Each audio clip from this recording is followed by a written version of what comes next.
Elementary Statistics, practice test number 5, module 5, covering chapters 10, 11, and 12. This is chapter 11, goodness of fit and contingency tables.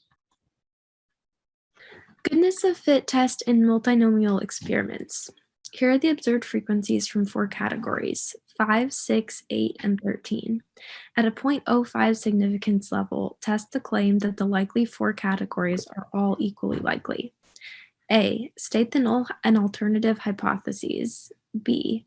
What is the expected frequency for each of the 4 categories? C. What is the value of the test statistic? D. Find the critical value. And E. Make a decision.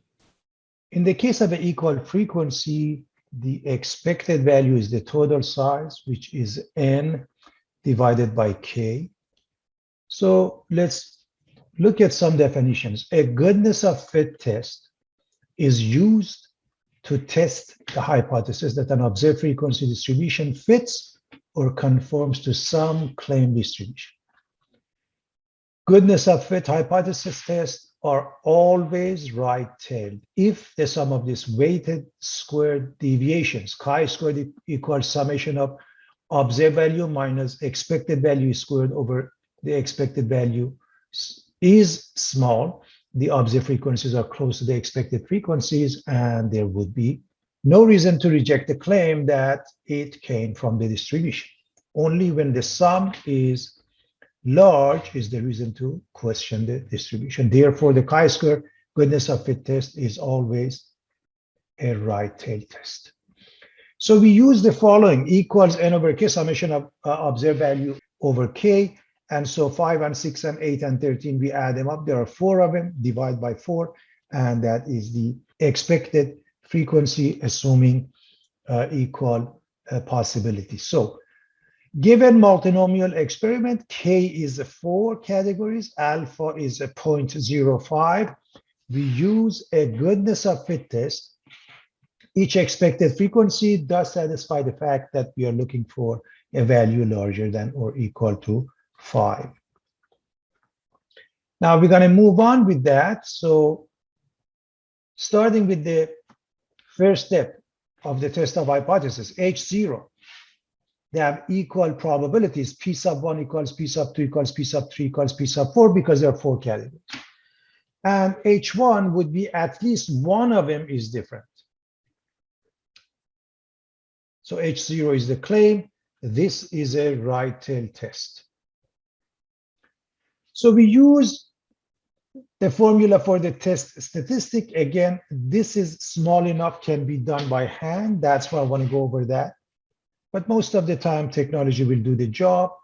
So in this case, 5 was the first one, minus 8 quantity squared plus 6 minus 8 quantity squared, all the way to the last one. Add them up, divide by 8, and that is the value of the test statistic, 4.750.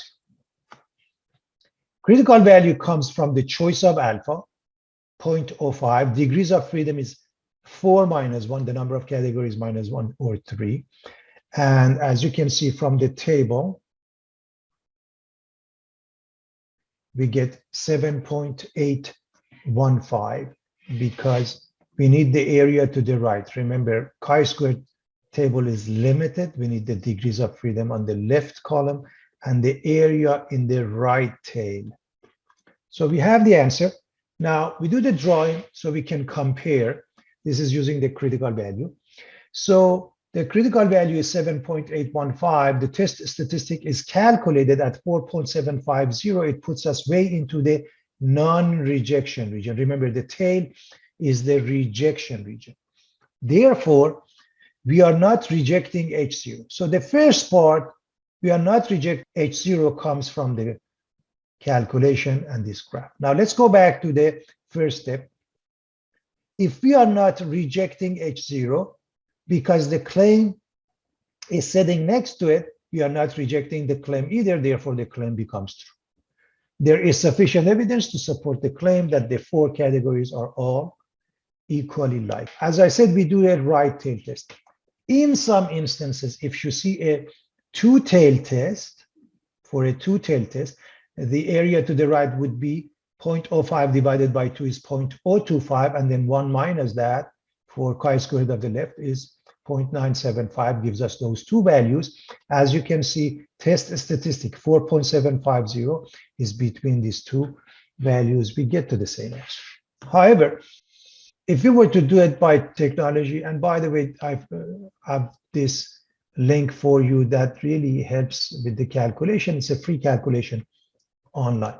So you put the information into TI or any other technology. L1 and L2 are the two groups. L1 is the observed value and L2 is the expected value. That's how we put them in. We do the calculation for chi-squared GOF, goodness of fit test. So look at this one. And it results in the following. So take a look at what it gives us. Chi-squared was calculated at 4.75, same as what we came up with.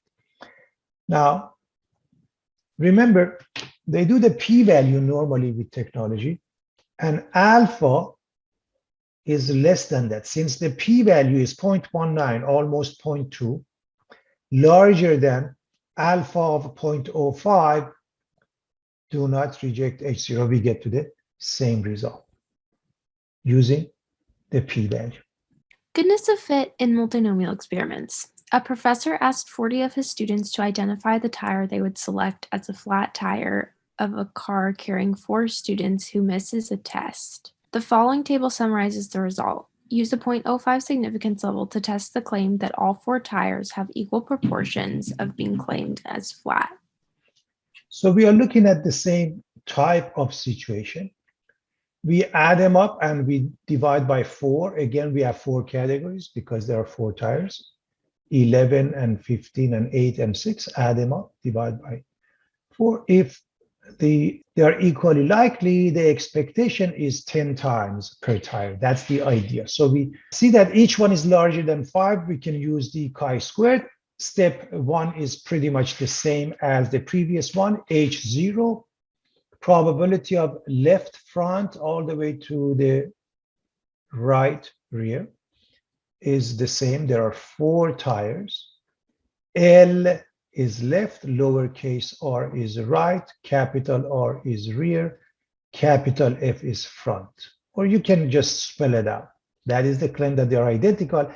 At least one of them is not. And of course, remember, since there are 4 categories, really 1/4 or 0.25. That's how we come up with that number, 1/4 or 0.25.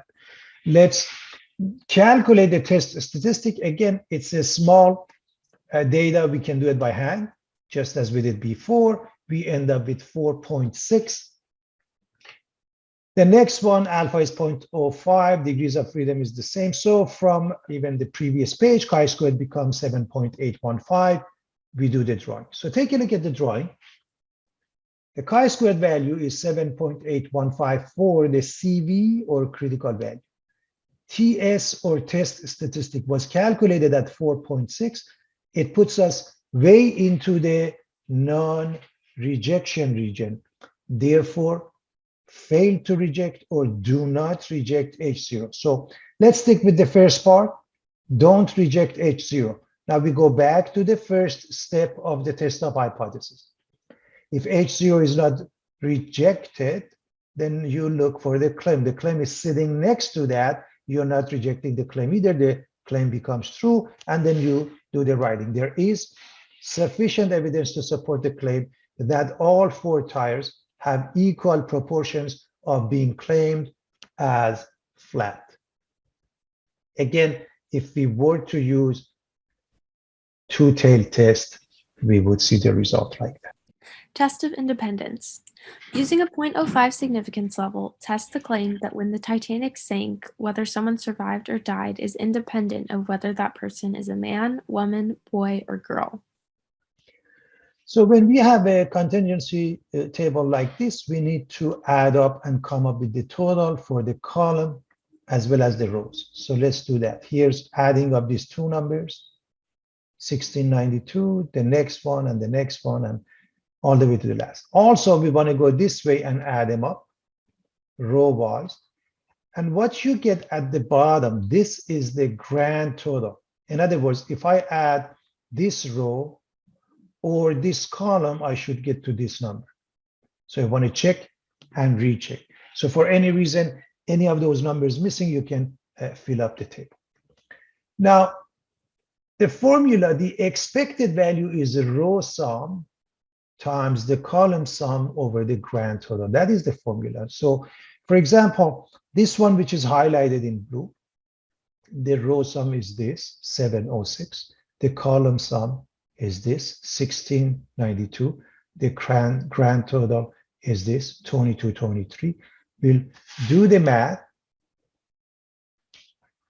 706 times 1692 divided by 2223, and we end up with 537.360. Needless to say, this has to be done for each and every one of those cells. When we do that, we end up with the answer, and the highlighted ones in yellow are the answers for the expected value. Now, more importantly, the interpretation and what it means. As far as the interpretation is concerned, if there is an independency, you see the observed value in this cell is 332 men survive. If they were independent, we would expect 537.36 to survive, and so on and so forth. So that is the meaning of the expected value. So I'm going to repeat that. If there is an independency, the expectation is instead of 332, we would have 537.36. And so we look at their differences. So there is a discrepancy between the observed value and the expected value. And such discrepancies are key components of the test statistic. That is a collective measure of the overall disagreement between the observed frequencies and the frequencies expected with independence between the row and column variable. The other thing that is important to observe, if you look at the row and add them up, we said, for example, the first one is 706. If you add up these three numbers, you should get 706 or extremely close, because remember, because of the decimal, we may have a round-off error. Same thing in the column, 332 and 1360, they add up to 1692. Then the expected values, if you add them up, they also add up to 1692. That is important if you have any doubts to check it as far as your calculation is concerned. So what's the contingency table? A contingency table or two-way frequency table is a table consisting of frequency counts of categorical data corresponding to two different variables.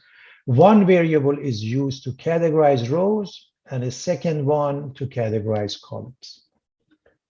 When data can be tabulated in table form in terms of frequencies, several types of hypotheses can be tested by using the chi-square test. Test of independence. In a test of independence, we test the null hypothesis that in a contingency table, the row and column variables are independent. That is, there is no dependency between the row variable and the column variable. The test of independence of variables is used to determine whether two variables are independent or related to each other when a single sample is selected. And in this case, we are taking it to be right-tail test as it was explained in the previous case, and this is the formula for a test statistic. So we have the table that contains both the observed as well as the expected values, and we do the math. The requirement is met. The expected must be larger than 5 for each cell. It is the case, so we write the first step, H0. There are several ways of writing it. One would be that the simple case, the row variable is independent of the column variable, and that is the case. And corresponding to that, the row variable is dependent or related to the column variable. That's how you would write it. Specifically for this question, it becomes whether a person survived is independent of whether a person is a man, woman, boy, or girl. And for H1, they are dependent. So that's how you write it. Pay attention to the way to write this. In short, the row and the column variable are independent, that is H0. They are not independent, that is H1. So we calculate this with the degrees of freedom would be the number of rows minus 1 times the number of columns minus 1. So what that means, if you look at the first cell, 332 minus 537.36, quantity squared, we divided by E, which is 537.36.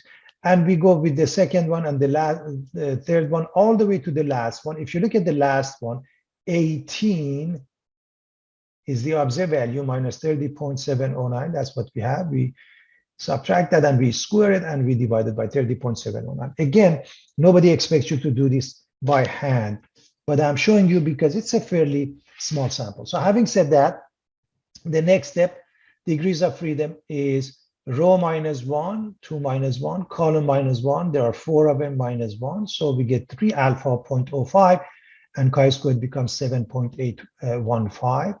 Do the drawing, and we will discuss the p-value also in a moment.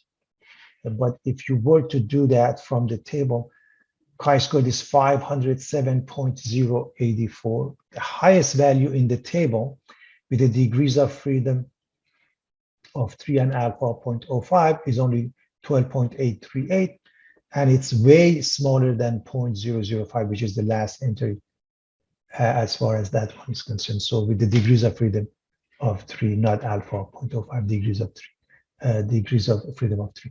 And if you look at this, you see that the test statistic is way into the rejection region, obvious. So you reject H0 and the rest becomes obvious. You're rejecting H0, you're rejecting the claim. The claim is false, and that means the two are dependent. There's not sufficient evidence to support the claim that whether someone survived or died is independent of whether that person is a man, woman, or a boy. Simply put, survival and gender are dependent.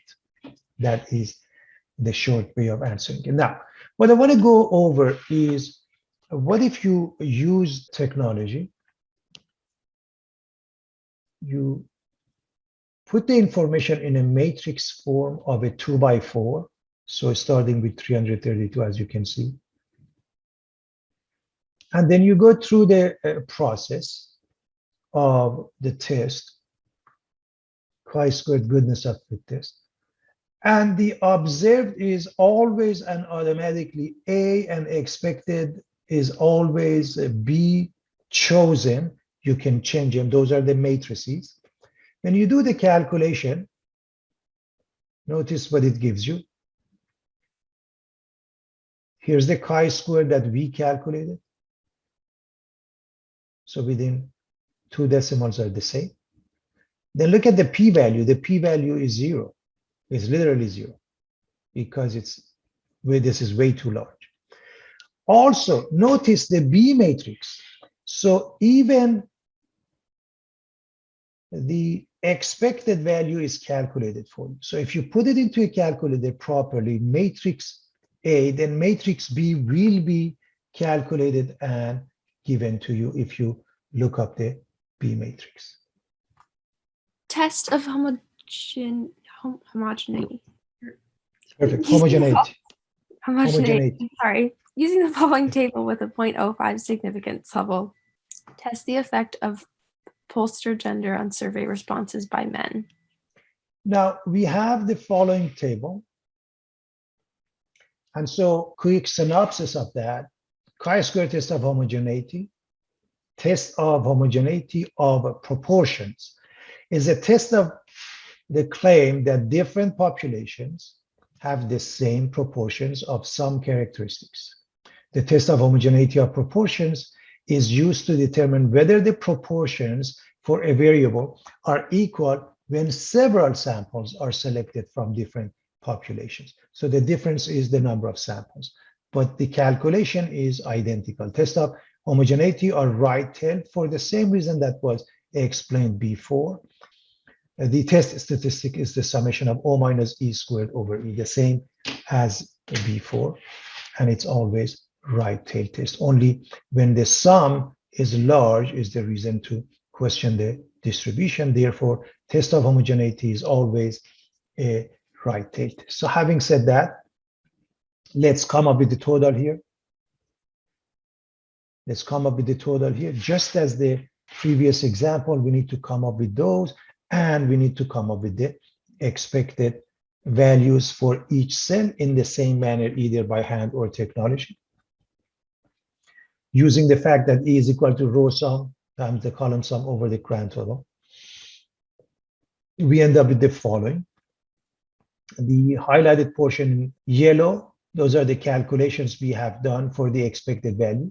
For example, the observed value here is 560, but the expected would be 578.67, and the same thing for the rest of it. We are assuming a randomness. The results are expressed as frequency counts, and the expected frequencies are all at least 5. We are going to use the test accordingly, the test of homogeneity. So with that being the case, we start with the first step, H0. The proportion of agree-disagree responses are the same for the subjects interviewed by men and subjects interviewed by women. In other words, you write probability of the first one, P sub 1 equals P sub 2, all the way to the end in this case. So that would be the number of cells, just in case. How many you write, the number of cells. So that's one way to write. Or survey responses by men are independent of poster gender. And this is the claim. Now, corresponding to the first part, the proportions are different. At least one proportion is different from the other. But corresponding to this format, the green format, or survey responses by men depend on poster gender, and it's a right tail test. Do you have to write all of them? No, I wrote them so you can see there are different ways of approaching them, and either one is accepted as far as I'm concerned. Just pay attention to the way the text or the homework wants you to do. Let's calculate this again in the same manner. The observed value minus the expected value squared over the expected value, and then add up all the way to the end. We end up with 6.529. That is our test statistic.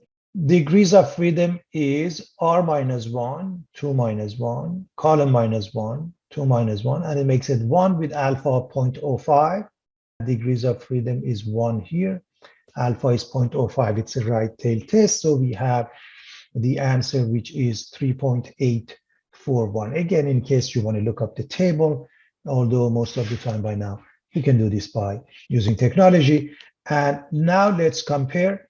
We have the chi-squared value for the critical value at 3.841. The test statistic is calculated at 6.529, which puts us way into the rejection region. So we are rejecting H0. So if you're rejecting H0, you're rejecting the claim as a result. So the claim becomes false. So please understand, all the calculation gives us is part A only. Then you go back from the first step and you make a decision about the claim, it becomes false, and you do the writing. There is not sufficient evidence to support the claim that the proportion of agree-disagree responses are the same for the subjects interviewed by men and the subjects interviewed by women. Or you may write, there is sufficient evidence to reject the claim of equal proportions. Or you may write, survey responses by men depend on poster gender. So any of them will do the job. Again, if we were to use this as a two-tailed test, we would get the following. And as you can see, 6.529 is larger than the larger of the two. And we get to the same result. So that's how we come up with those two numbers from the table. Using the following table with a 0.05 significance level, test the association between people living in a city and becoming infected with a highly resistant bacteria. So we are looking at an application that is looking at the association or dependency between people living in a city and becoming infected with a bacteria. So having said that, we're going to go with the first step, H0, whether a person is infected is independent of whether the person lives in the city or outside the city. Whether a person is infected is dependent. That would be the other way around for H1. And again, just however many cases, see, I put P sub 1 all the way to P sub, and there are 4 cases. So it would be P sub 1 equals P sub 2 equals P sub 3 equals P sub 4, specifically for this. So you can look at it that way. So with that being the case, we calculate the test statistic. Now we do the total, add up this column, those rows, and this is the grand total. So using this formula for the cell highlighted in yellow 4,239, we see that we multiply this total by this total divided by the grand total. And this is what we get, just as an example. So the expected frequency is calculated one by one, and we just showed the calculation for one cell. This is the difference for each cell, O minus E quantity squared divided by E, because you can do it one by one, add them up, divide by size. So this really table is helpful. Technology will do that for you. And we end up with this. Now, let's go with the critical value. We already have seen this, 3.841. And with the critical value of 3.841, test statistic, which is 5.047, is way into the rejection region. And so when you reject H0, the claim becomes false. In other words, we are going to do that in a moment, but technology, okay? Degrees of freedom is 1. This is a chi-square test. And that is the value that we have calculated using some technology, for example, Excel or TI. So this is the chi-square test, gives you the test statistic, critical value, and here's the p-value. And by the way, the p-value is clearly less than alpha 0.05, so you get to the same result. So pay attention to this 2 values. So 3.841 is this one. The p-value is this one, and this is the value that we calculated. Take a look at the value that was calculated. So technology will do all of that, but you have to be able to understand all the steps and finally write this. We are rejecting H0. That means we are rejecting independence. That means the claim becomes false. There is not sufficient evidence to support the claim that whether a person is infected is independent of whether the person lives in the city or outside the city. Or you could say whether a person is infected is dependent of whether the person lives in the city or outside the city.